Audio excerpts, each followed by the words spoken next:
কৃষ্ণ।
চলিল মাধবপুরী চন্দন লইয়া কতদিনের মনাথ উত্তরি লাগিয়া গোপীনাথ চরণে করিল বহু নমস্কার করিল পুরী দেখি সেবক সব সম্মান করিল কিন্তু সাথিয়া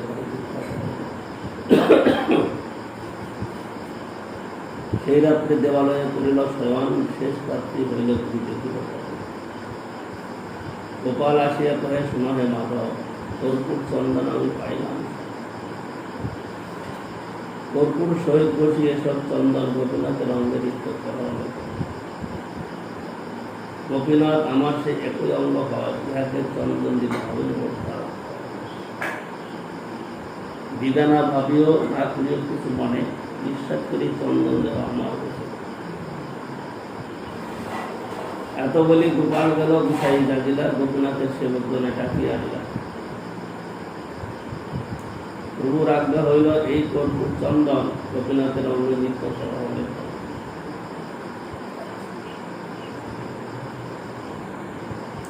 ইহাকে চন্দন দিলে গোপাল হইবে শীতল, স্বতন্ত্র ঈশ্বর তারা আকাশে করে। গ্রীষ্মকালে গোপীনাথ করিবে চন্দন, শুনি আনন্দিত হইল সেবকের মন। পুরী কহে এই দুই ঘষিবে চন্দন, আর জানা দুই দেহ জীবকে যখন। এই মতো চন্দন দেয় প্রত্যহ ঘষিয়া, করায় সেবক সব আনন্দ। প্রত্যহ চন্দন করায় যাবৎ হইল অংশ, কোথায় রইল পুরী তাবৎ পর্যন্ত। গ্রীষ্মকাল অন্তে পুনঃ গেলা নীলাচলে, নীলাচলে গেলা, নীলাচলে চাঁদের মাথা আনন্দ। শ্রীমুখে মাধবপুরীর অদ্ভুত চরিত, ভক্তগুলো শুনিয়া শুরু করে আসলে। নিত্যানন্দ কর বিচার, এই সব ভাগ্যবান জগতে মহিলা।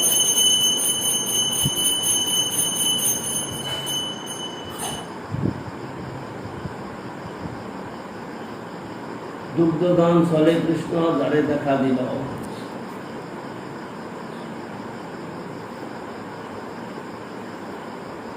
তিনবারে স্বপ্নে আসি যারে আগ্রহ, যার প্রেমে বর্ষে প্রকট হইলা, সেবা অঙ্গীকার করিতে পারে। যার লাগে গোপীনাথ ক্ষীর কইল চুরি, অতএব নাম হইল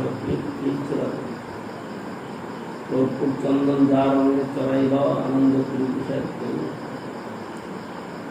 ম্লেচ্ছ দেশে কর্পূর চন্দন আনিতে জঞ্জাল, পুরী দুঃখ পাবিয়া জানিয়া বিপাল। মহাদয়াময় প্রভু ভক্ত উৎসব, চন্দন করি ভক্ত শ্রম করিল। পুরীর প্রেম পরাকাষ্ঠা কলহ বিচার, অলৌকিক প্রেম চিত্তে লাগু চমৎকার।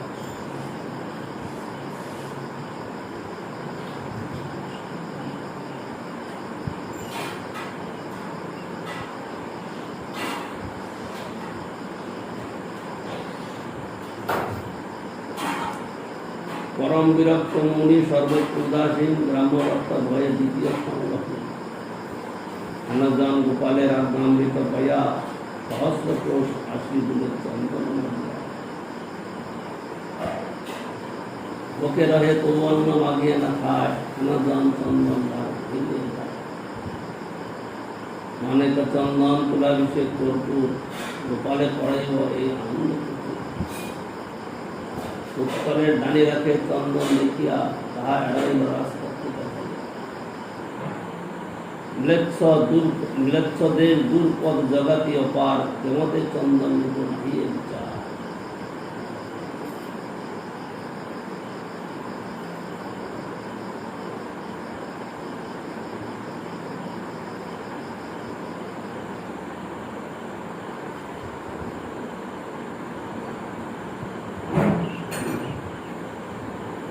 ম্লেচ্ছদের দুর্পথ জগতীয় পার, কেবতে চন্দন নাহিয়ে বিচার।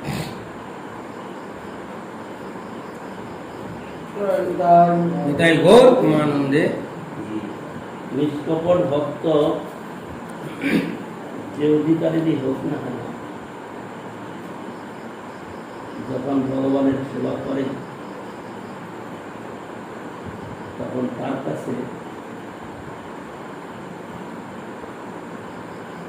সেবার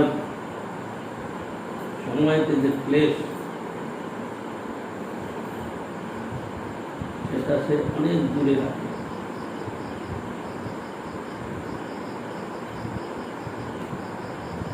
কারণ যদি এরকম ভাবনা থাকে, তাহলে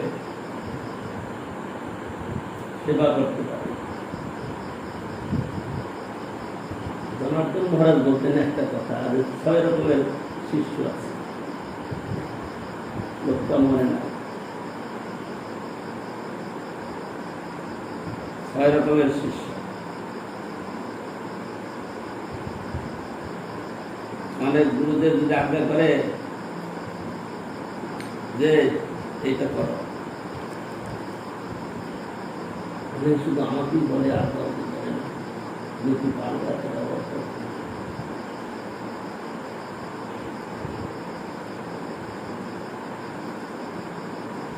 আবার আরেকজনে এক রকমের শিষ্য আছে, তাকে আদেশ করলে পরে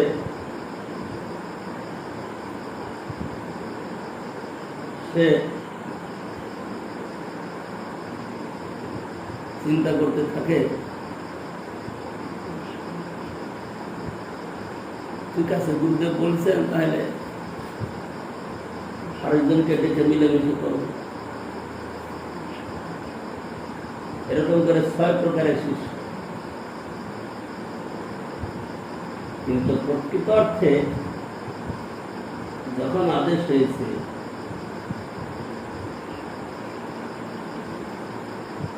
ছোট হোক বা বড় হোক,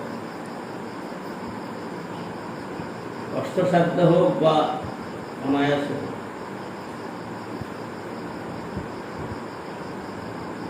সেবার আদেশ হয়েছে তো শুরু করতে হবে। শুরু করলে পরে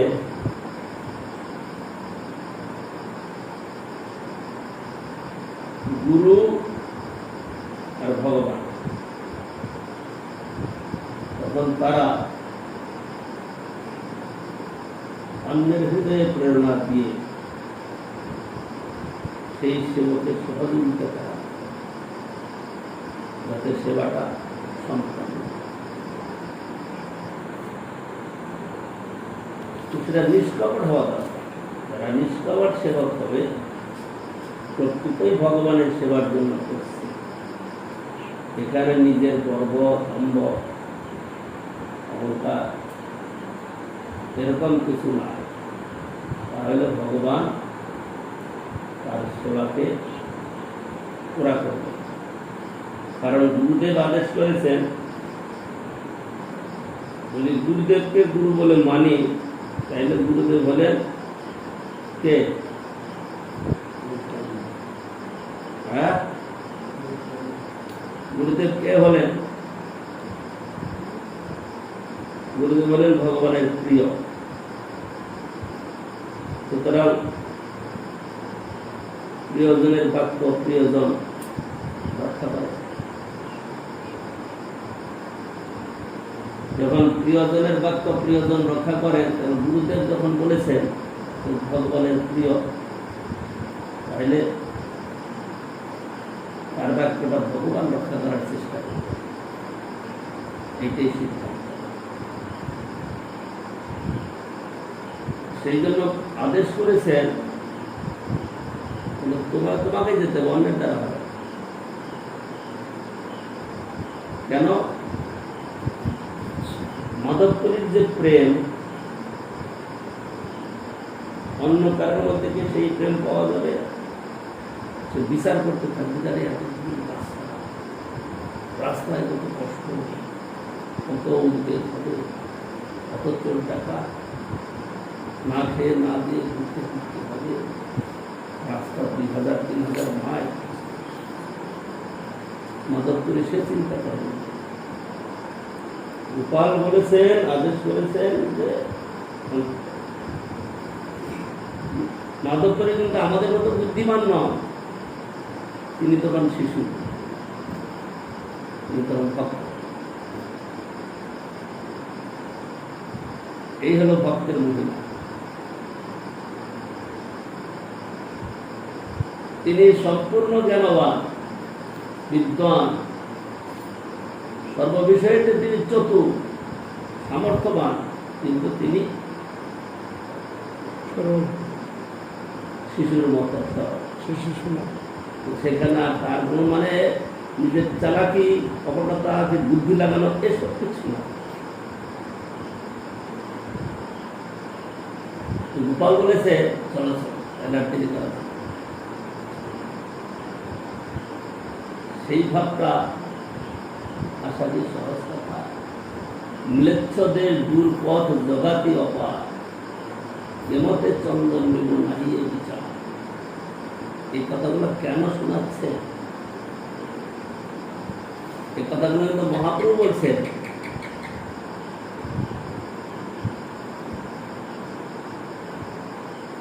এই কথাগুলো মহাপ্রভু শোনাচ্ছেন যারা সাথে গিয়েছেন, মুকুন্দ জগদানন্দ আর হলো নিত্যানন্দ এদেরকে শোনাচ্ছে যে এত দূর দেশ থেকে আসছে চন্দন নিবে, তোমার মনে চিন্তা নেই। যেমন মহাপ্রভু যখন যাচ্ছিলেন কি বলে এই এটাকে কি পথ বলে, এই যখন পুরী যাচ্ছিলেন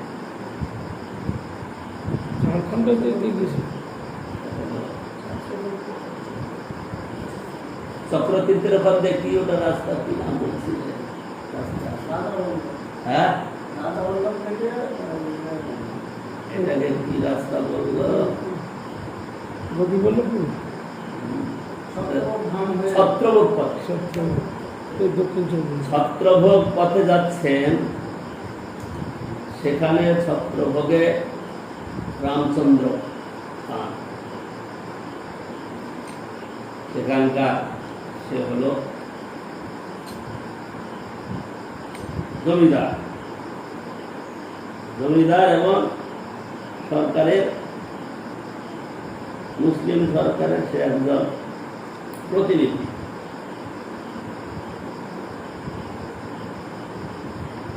মহাপ্রভুকে দেখে তিনি খুব শ্রদ্ধা করলেন, তিনি সেবা করতে চাইলেন। মুকুন্দ বললেন যে আপনি সেবা করতে চান, একটা সেবা করুন। মহাপ্রভু যাবেন পুরী ধাম, আমাদের গঙ্গা পার হতে হবে, এর ব্যবস্থা এইটাই আপনি। রামচন্দ্র খান একটা ভালো নৌকা সংগ্রহ করল, তার মধ্যে মাঝি মাল্লা যাদব সব দিল, আর এরা চারজন নৌকায় উঠে নৌকা চলছে কীর্তন করছে, জোর করে কীর্তন করছে। আর মাঝি তো বলা শুনছে আরে সব এত জোরে কীর্তন করলে পরে রাস্তায় চোর ডাকাত মানে ডাকাতের দল নদীতে ঘুরে নৌকা নিয়ে ভারত আমাদের উপর চলাফেরা মৃত্যু আমাদের ভয় পেয়ে গেছে, তার কীর্তন বন্ধ করে দিয়েছিল। আস্তে আস্তে মহাপ্রভু বলছেন কি ব্যাপার, তোমাদের কি হলো, ভয় পাচ্ছ?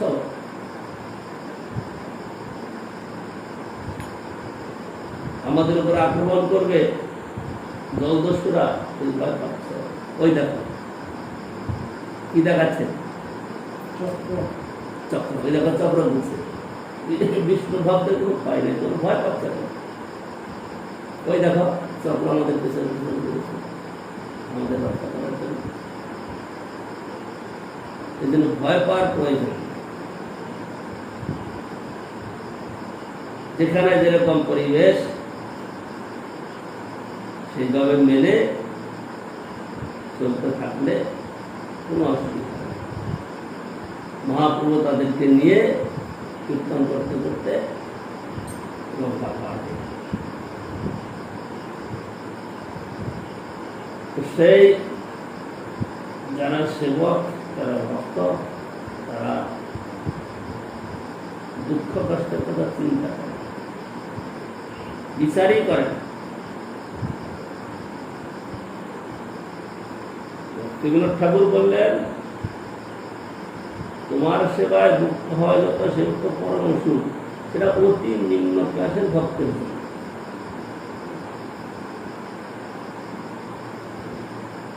কিন্তু যেসব ভক্ত একটু উপরে উঠেছেন তারা ওই বিচারই করবেন না, তাদের সহজ কষ্ট দুঃখের কথাই তো তাদের কাছে না।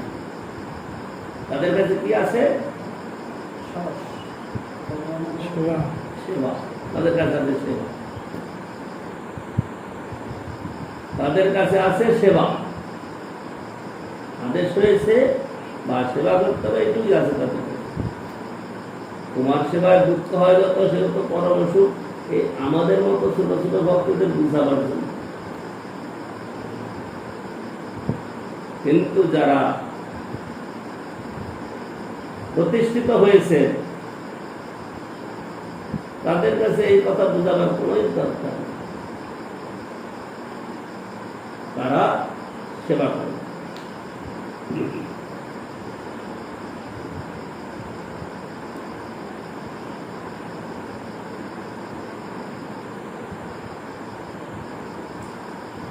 বিলক্ষদের দুর্পথ জগাতি অপার, কেমতে চন্দন নিব নাহিয়ে বিচার।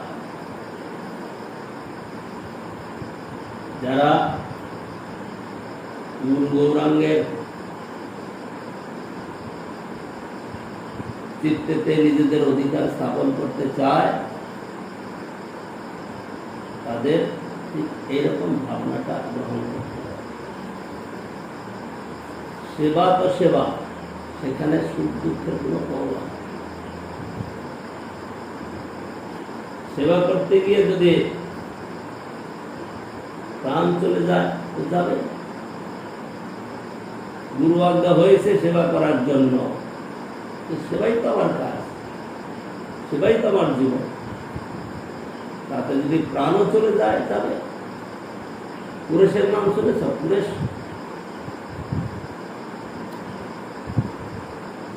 রামানুজাচার্যের শিষ্য পুরেশ। তারা গিয়েছিলেন কাশ্মীর দেশে। কেন গিয়েছিলেন? কাশ্মীর দেশের লাইব্রেরিতে একটা গ্রন্থ আছে,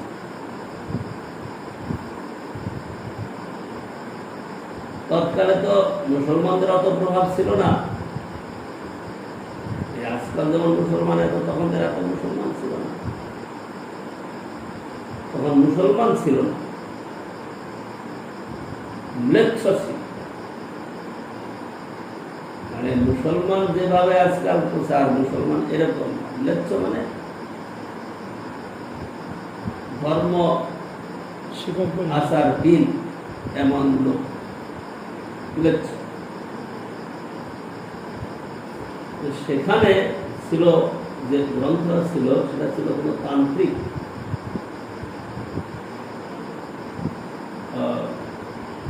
কোন তান্ত্রিক বা শাক্তের লাইব্রেরি। সেটা লিখেছিলেন রামানুজাচার্যের যে গুরু পরম্পরারই তার পূর্বের কিন্তু সেটা তার দরকার। আর কোথাও খুঁজে না পেয়ে শুনেছে ওখানে আছে। কেন চাই? তিনি যে ভাষ্য লিখবেন ব্রহ্মসূত্রে, তাতে সেই গ্রন্থ।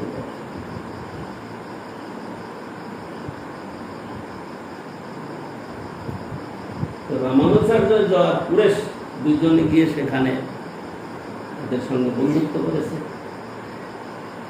সব গ্রন্থ বের করেছে, পড়েছেন, শুনেছেন।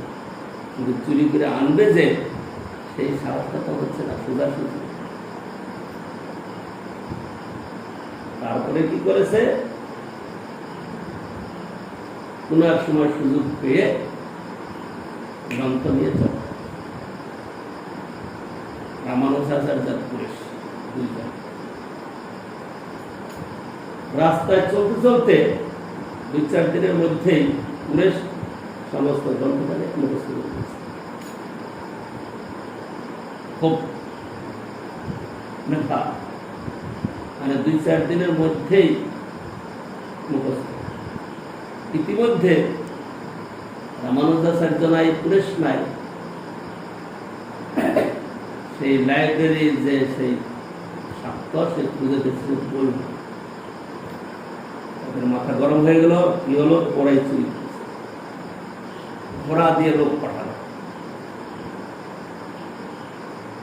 যখন দেখছে পুরেশ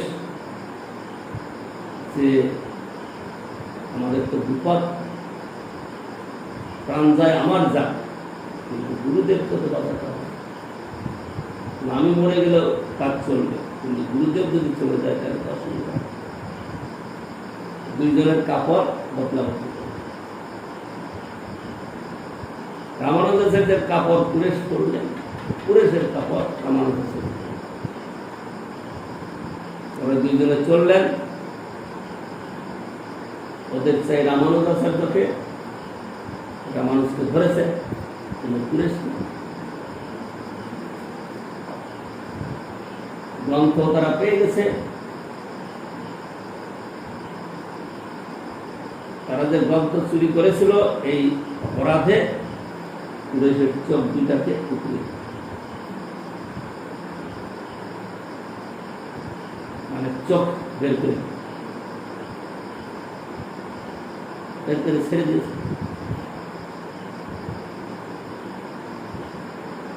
যখন ছেড়ে দিয়েছে তারপরে দর্শে শিষ্টে দুইজনে চলে আসছে দেশে, দক্ষিণ ভারতে।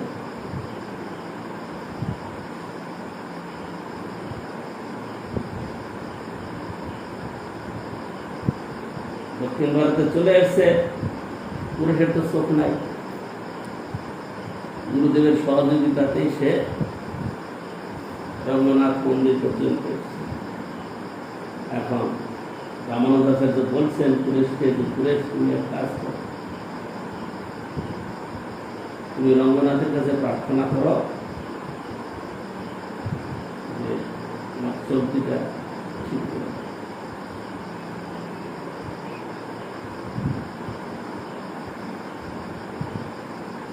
তো পুরেশ বলছেন যে আমি তো আমার সুবিধার জন্য আমি চোখ চাইব না,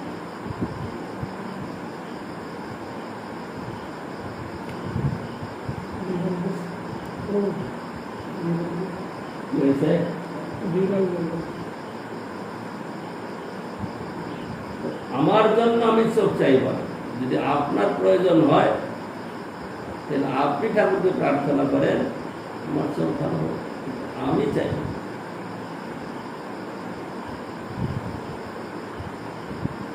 রামানুজাচার্য রবীন্দ্রনাথের কাছে প্রার্থনা করলেন, ঠাকুর আমার ভক্তের চোখটা এরকম, এখন এর দ্বারা তো আমার অনেক কাজ করতে হবে, আপনি কি পাবেন? বাইরের চোখ খুললো না, কিন্তু তার দিব্য দৃষ্টি খুলল।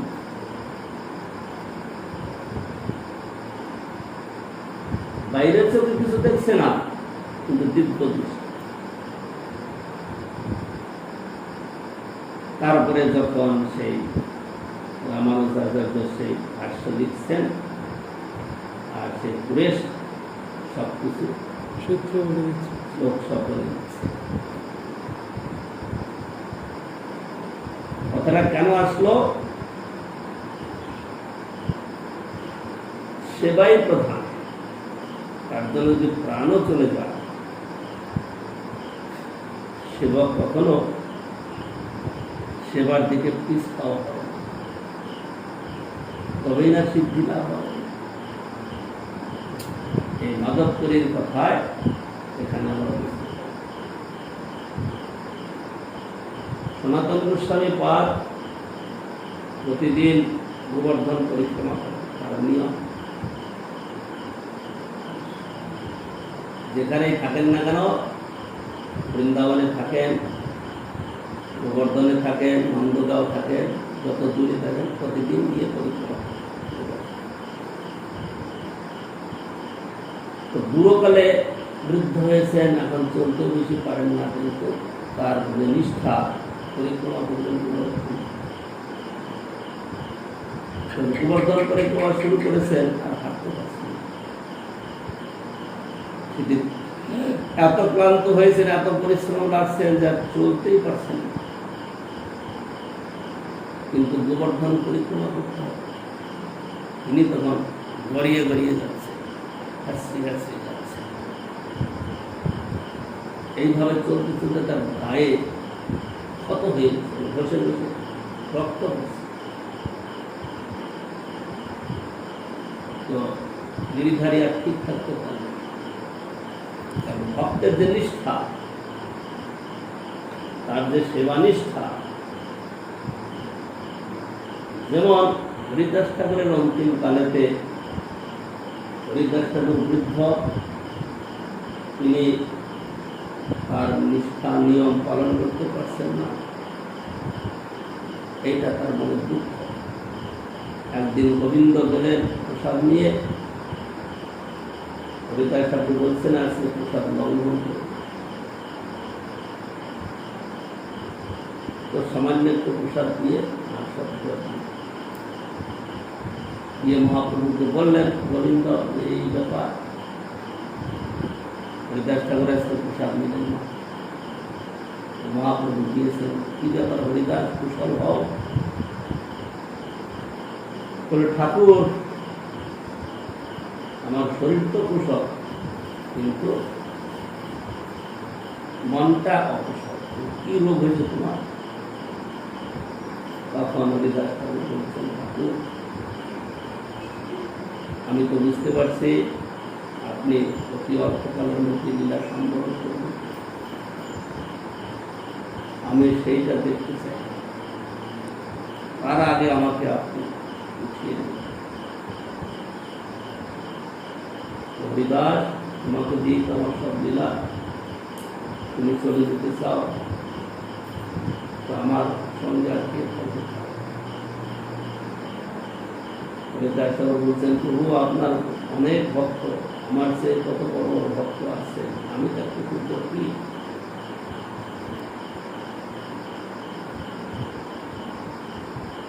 পিপিলিকা মইলে পৃথিবীর কাহাহানি হইল, একটা ঠিক মনে নাই।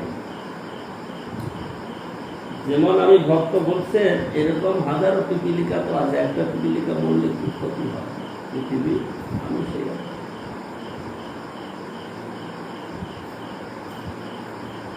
হরিদাস ঠাকুরের দুঃখ কি ছিল?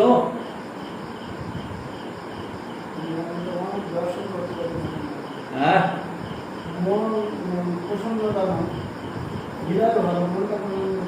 কি জন্য নয়? আমার গৌরহরি অপ্রকট হওয়ার আগেই যাতে আমি চলে যেতে পারি তার চরণ দর্শন করি, কারণ তার বিরহ আমি সইতে পারব না, তাই তিনি প্রার্থনা জানালেন।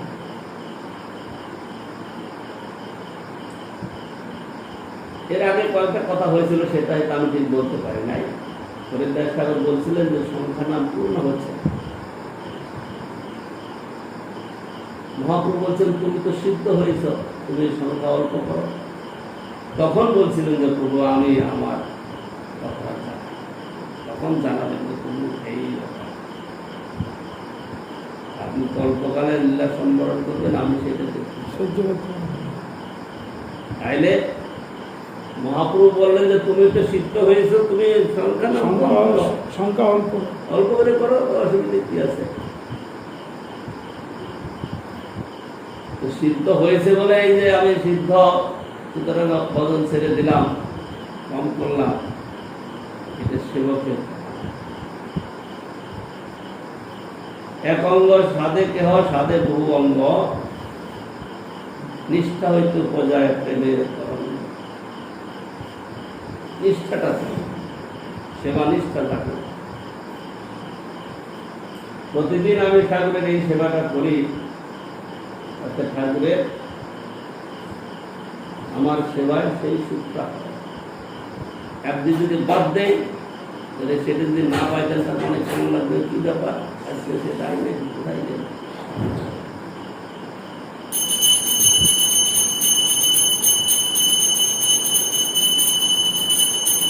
82 সালের কথা,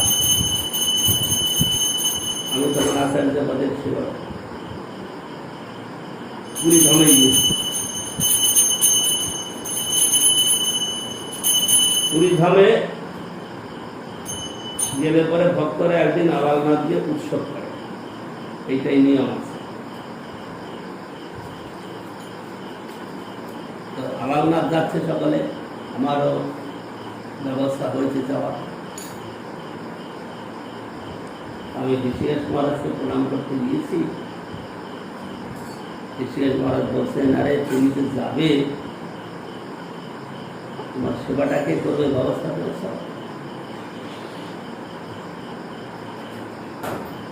আমি বললাম যে যারা আছে তারা কেউ করে নেবে না, এরকম হয় না। তারা যদি না করে, তারা তো জানবে যে ওটা করার লোক আছে। তারা যদি ভুল করে না করে, তাহলে অসুবিধা তুমি বলে দাও।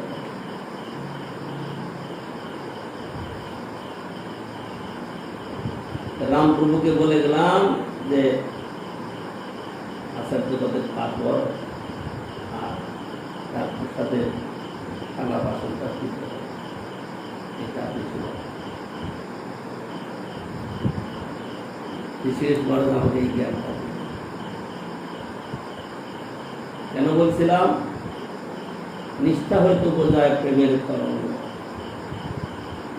যার যে সেবা নির্দিষ্ট আছে সেই সেবাটা যদি সে না করতে পারে, না করে, তাইলে ঠাকুরের গুরুদেবের বা বৈষ্ণবকে অসুবিধা হবে।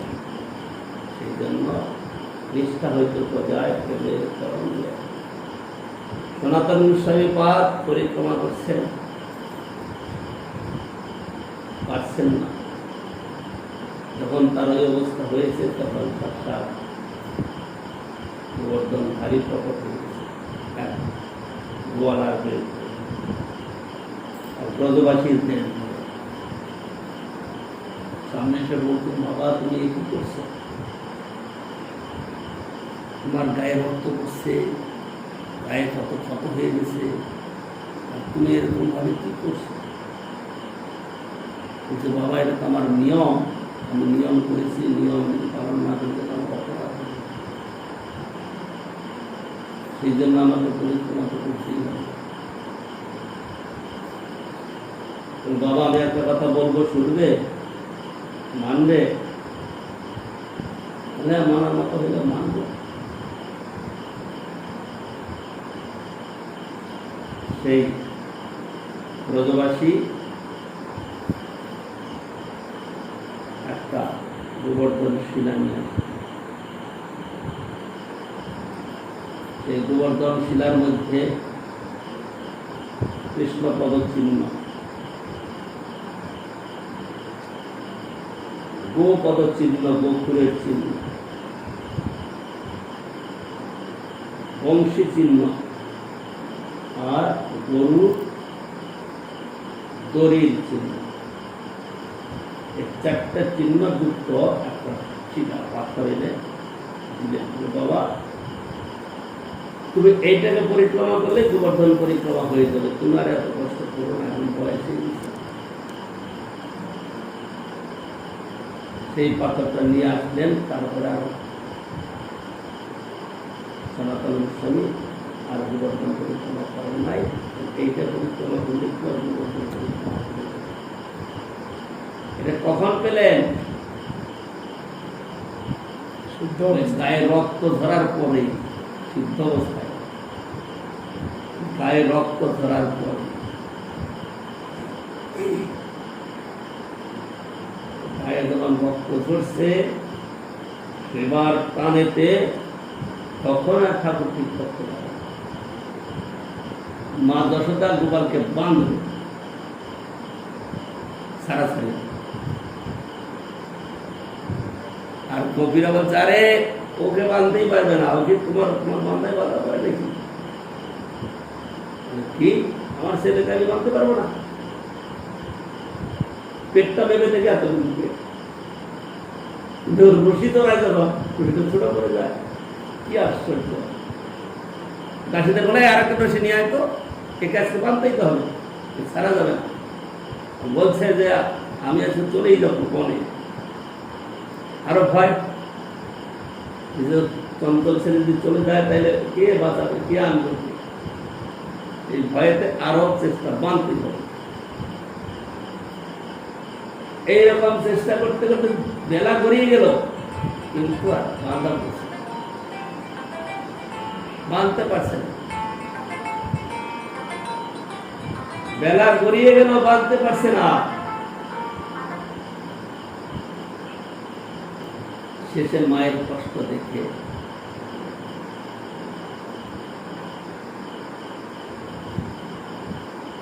হলো কি, বিশ্বস্ত অবস্থ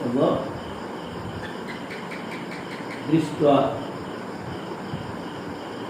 কৃপয়াসী স্ববন্ধু, নিজেই কৃপা করে নিজের বন্ধু স্বীকার। কখন? যখন ধর্মাত্ম কলেবর মাথার উপায় যে কুসুম ছিল, ফুল ছিল, হয়ে গেছে, তারপর অস্তব্যস্ত হয়ে গেছে, পরিশ্রান্ত হয়ে গেছেন। সেই অবস্থায় গোপাল মায়ের দুঃখ দেখে, কষ্ট দেখে নিজেই বন্ধন স্বীকার করলেন। তখন আর অত রশি লাগলো না, একটা রশিতে বন্ধ। পেটটা তো একটু পেটটা তো হতপট নয়, ছোটফট করে বলছিল, আরে খুব খুশি মা বেঁধে যাবো বলে তারা এত খুশি হয়ে গেছে। এই তোরা বললি বাঁধতে পারো না, দেখ বেরিয়ে দিয়েছে। কিন্তু বাঁধতে গিয়ে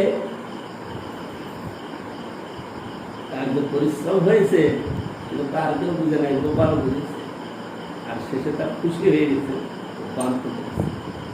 আজ সনাতন গোস্বামী বা পরিক্রমা করতে গিয়ে যে কৃপা পেলেন, তখন তার মনে আনন্দ। তখন হয়েছে রক্ত ধরার পর আরামে থাকবো, আরামে খাবো, আরামে ঘুমাবো, পাংখা ঘুরবে, সব কিছু করার পরে আমরা ভগবানের কৃপা আরামে পেয়ে যাব, এটা কিন্তু সম্ভব না। সেই জন্য এখানে আমাদের এই মাধবেন্দ্র পুরী পাদের যে কথা, খুব সুন্দর কথা, এই কথা যতই আলোচনা করা যাবে না কেন, এর দ্বারা নূতন নূতন কথা বেরিয়ে আসবে। কারণ তিনি তো আমাদের আদর্শ, তিনি তো জ্ঞান, তিনি শিক্ষা প্রাপ্ত। সেই জন্য তার কথা আলোচনা করতে গেলে অনেক অনেক কথা আসবে এবং তার মধ্যে লুকিয়ে আছে অনেক অনেক কথা।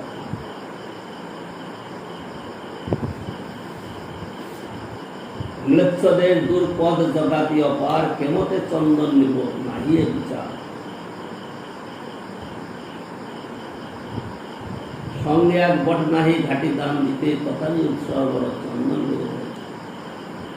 প্রকার প্রেমের এই স্বভাব আচার, নিজ দুঃখ বিঘ্নাতির না করে বিচার। এই তার গাঢ় প্রেমা লোকে দেখাইতে, গোপাল তারে আজ্ঞা দিল চন্দন। যারা সেবক সেবা করবে তাদের এইরকম আদর্শ, নিজের দুঃখ বিঘ্নাদির কোনোরকম চিন্তা করবে যদি করে, তাহলে সেখানে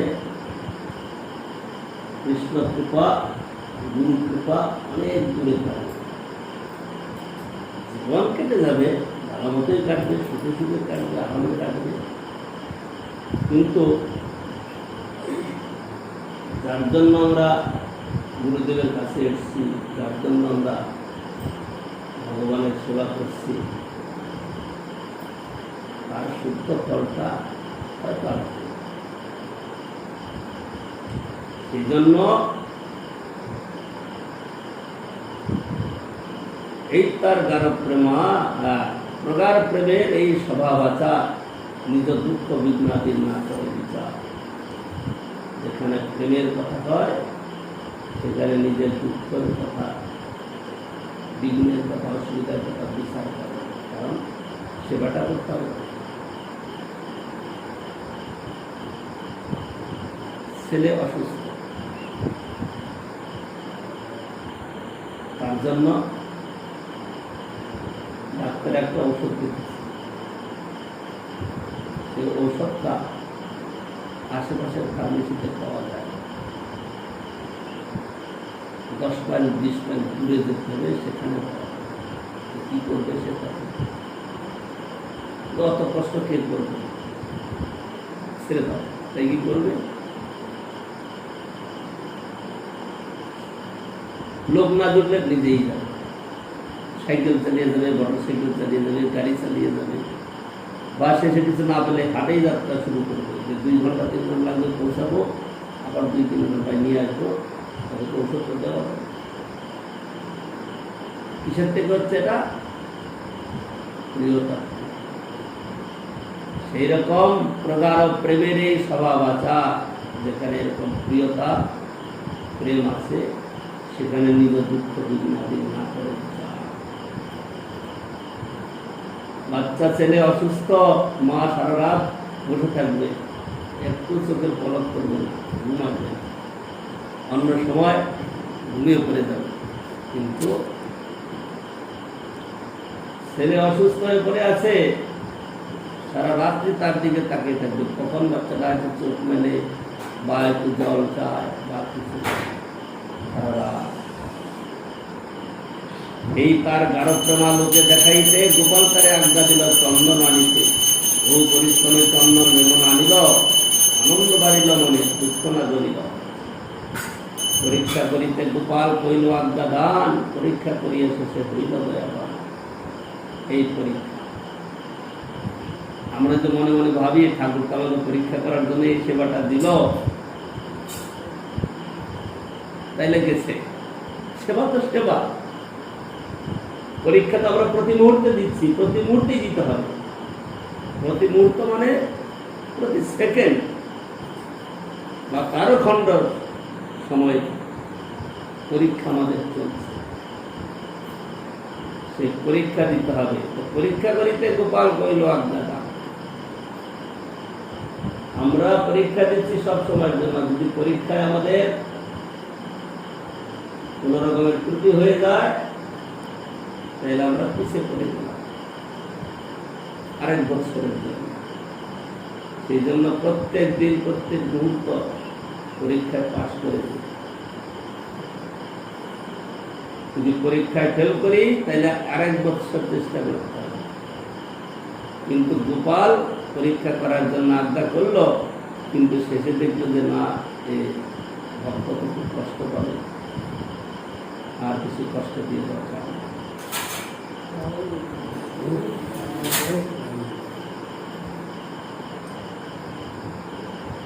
আর বেশি কষ্ট দিয়ে দরকার নাই, সেই জন্য তিনি ছেড়ে দিলেন, যাও কি যাও, এই চন্দন বিরাট রঙ্গ করে দাও, তাইলে আমার হয়ে যাবে। এই ভক্তি ভক্ত প্রিয় কৃষ্ণ ব্যবহার বুঝিতে আমার সবার নাহি অধিকার। এত বলি পরে প্রভু তার কৃত শ্লোক, যেই শ্লোক চন্দ্রের জগৎ করে আছে আলোক। ঘষিতে ঘষিতে তৈছে মলয়জ সার, গন্ধবারে তৈছে এই শ্লোকের বিচার। রত্নগণ মধ্যে তৈছে কৌস্তুভ মণি, রসকাব্য মধ্যে তৈছে এই শ্লোকগুলি। এই শ্লোক কহিয়াছেন রাধা ঠাকুরানী, তার কৃপায় স্ফুরিয়াছেন মাধবেন্দ্র বাণী। কিবা গৌরচন্দ্র ইহা করে আস্বাদন, ইহা আস্বাদি তার নাই চৌদ্বন। শেষকালে এই শ্লোক পঠিতে পঠিতে সিদ্ধি প্রাপ্তি হইল পুরীর শ্লোকের সহিতে। ওই দীন দয়ার্দ্রনাথ হে মুখরনাথ সদাবলক্ষসে, হৃদয়ং তদলোক কাতরং দৈত ভ্রাম্যতি কিঙ্করম।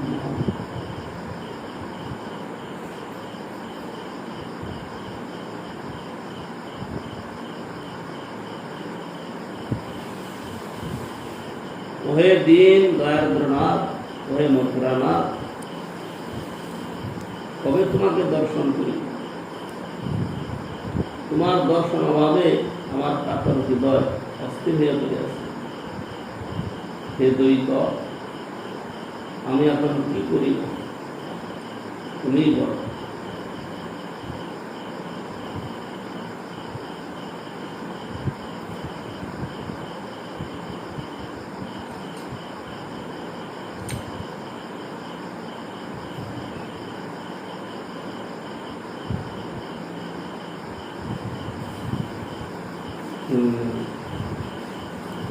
এই শ্লোক করিতে প্রভু হইলাম মূর্ছিতে, প্রেমেতে বিবশ হইয়া পড়িলাম ভূমিতে। আস্তে আস্তে কোলে করি নিল নিত্যানন্দ, ক্রন্দন করিয়া তবে উঠে গৌরচন্দ্র। প্রেমোন্মাদ হইল উঠি ইতি উঠি ধায়, হুঙ্কার করে হাসে কান্দে নাচে যায়। ওই দিন বলে বারবার, কণ্ঠে নামে করে বাণী নিত্য সুধার। কম্পসে পুলকাস্তু স্তম্ভ বৈবর্ণ, নির্বেদ বিষাদ ব্যক্ত সর্বহর্ষ। এই শ্লোকে উদ্ধারিলা প্রেমের কপাট, গোপীনাথ সেবক দেখে প্রভুর প্রেম না। লোকের সংঘর্ষ দেখি প্রভুর বাহ্য হইল, ঠাকুরের ভক্তি আরতি বাজে। ঠাকুরের শয়ন করাইয়া পূজারী হইল বাড়ি, প্রভুর আগে আনি দিল প্রসাদ বারতি। এই পর্যন্ত শিক্ষা। আবার যদি সুযোগ হয়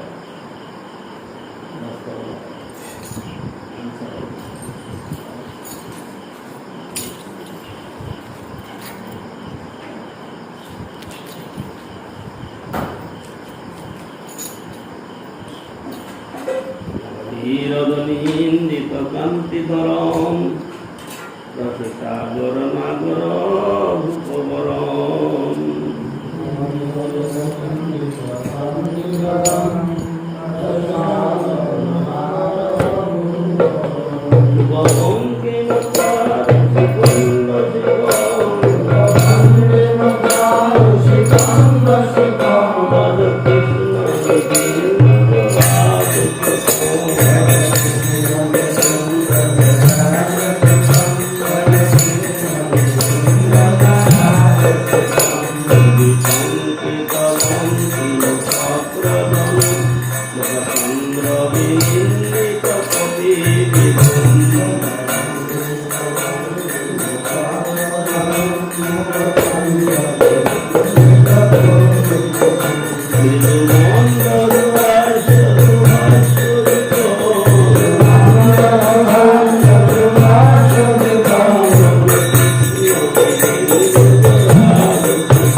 जय श्री श्री गुरु गोविंद बिहारी राधा गिरिधारी जीव की जय।